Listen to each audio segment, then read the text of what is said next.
গোলাপি বেগুন। বসুপুর নামক এক জায়গায় ৮ বছর বয়সী রাম তার দাদু হরিপদর সাথে বসবাস করত।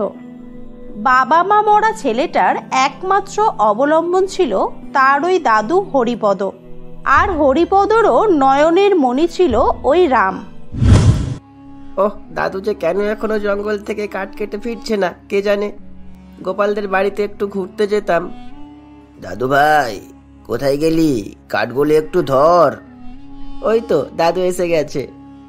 আসছি দাদু, দাঁড়াও। দাদু ভাই, এই কাঠগুলো যত্ন করে রেখে দে তো, কালকে বাজারে গিয়ে এগুলো বেচে আসতে হবে। দাদু, তোমার আজকে এত দেরি হলো কেন গো? তুমি এত দেরি তো করো না। না রে দাদু ভাই, আসলে আজকে কাঠ কাটতে জঙ্গলের অনেকটা ভেতরে গিয়েছিলাম, তাই কাঠ কেটে ফিরে আসতে দেরি হলো। তো দাদু ভাই, তুই খাবার খেয়েছিস তো? তোমাকে ছাড়া আমি কি কোনোদিনও খেয়েছি যে আজকে খাবো? এই হয়েছে, আমার এক পাগল দাদু ভাই আমাকে ছাড়া খেতে পারে না।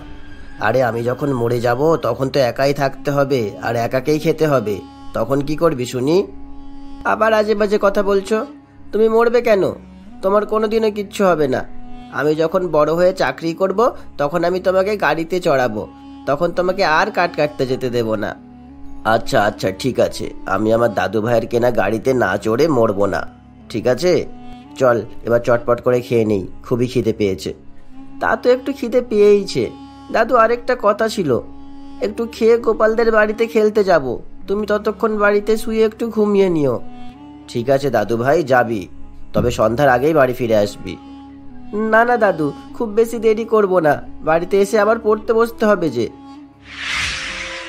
এরপর রাম খেলতে বেরিয়ে পড়ে। এই গোপাল, বাড়িতে আছিস? গোপাল? না রে, গোপাল তো বাড়িতে নেই, ও খেলতে যাবে বলে বেরোলো। অনেকক্ষণ তোর জন্য অপেক্ষা করছিল, তুই আসছিস না দেখে খেলতে গেল। ঠিক আছে কাকিমা, আমি দেখছি ও কোথায় গেল। গোপালটা আবার কোথায় খেলতে গেল কে জানে। যাই, জঙ্গলের দিকটাই গিয়ে দেখি একবার। আরে, জঙ্গলের এদিকে এত রঙিন ফলের বাগান আছে জানতাম না তো। সবকটা গাছেরই ফুলগুলো কত সুন্দর দেখতে। আরে, ওই আকাশি রঙের ফলটা তো সব থেকে বেশি সুন্দর দেখতে মনে হয়, নিশ্চয়ই খেতেও দারুণ হবে। যাই, খেয়ে দেখি তো। ওই আকাশি রঙের ফলটা খেতেই আরে আরে, এই আকাশি ফলটা খেয়ে আমি বিড়াল হয়ে গেলাম কেন? যা, এবার আমার কি হবে? আমাকে কি এভাবেই থাকতে হবে? আমি কি আর কোনোদিনও ঠিক হব না? আমার তো ভীষণ ভয় করছে। যাই, দাদুকে গিয়ে বলি। আরে, এই বিড়ালটার কি সাহস, একেবারে বাড়িতে ঢুকে পড়েছে। ওই, যা এখান থেকে। দাদু, আমাকে তাড়িয়ে দিও না, আমি তোমার আদরের নাতি রাম। রাম? তুমি রাম হবে কেন? তুমি তো একটা বিড়াল। রাম এরপরই জঙ্গলে ওর সাথে ঘটে যাওয়া সমস্ত ঘটনা দাদু হরিপদকে খুলে বলে। এ কি হলো আমার বাবা মা মরা নাতিটার সাথে?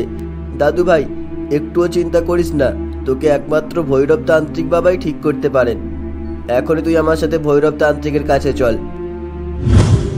তারপর হরিপদ ও রাম দুজনে ভৈরব তান্ত্রিকের কাছে যায়। বাবা, আমার নাতিটাকে আপনি ঠিক করে দিন, আমার সুস্থ নাতিটা কেমন বিড়ালে পরিণত হয়েছে। আমি সব জানি, আমাকে আর কিচ্ছু বলতে হবে না। তোর নাতি এক ভয়ানক ফল খেয়ে নিয়েছে, আর ওই ফল খেলেই সবাই কোনো না কোনো জীবজন্তুতে পরিণত হয়ে যায়। বাবা, এর থেকে মুক্তির কি কোনো উপায় নেই? উপায় তো আছে, তবে তা খুবই কঠিন। বাবা, আপনি শুধু উপায়টা বলুন, আমি আমার নাতির জন্য সব কিছু করতে পারি। শোন তবে, এখান থেকে 100 মাইল দূরে সিংহলি পাহাড়ের নিচে পাথরকুচি জঙ্গলে একটি গোলাপি বেগুন গাছ আছে। সেই গোলাপি বেগুন গায়ে ছোঁয়ালেই কেবল ও স্বাভাবিক মানুষে পরিণত হবে। তবে ওই বেগুনে হাত দেওয়া অত সহজ হবে না, কেননা ওই বেগুন গাছটি এক ডাইনির। দাদু, তুমি একদম চিন্তা করো না, আমি সব শুনে নিয়েছি, আমি নিজেই ওই জঙ্গলে যাব। দাদু ভাই, তুই কি এত দূরে যেতে পারবি? দাদু, আমাকে তোমার জন্য পারতেই হবে, তোমার আশীর্বাদ থাকলে আমি অবশ্যই পারবো।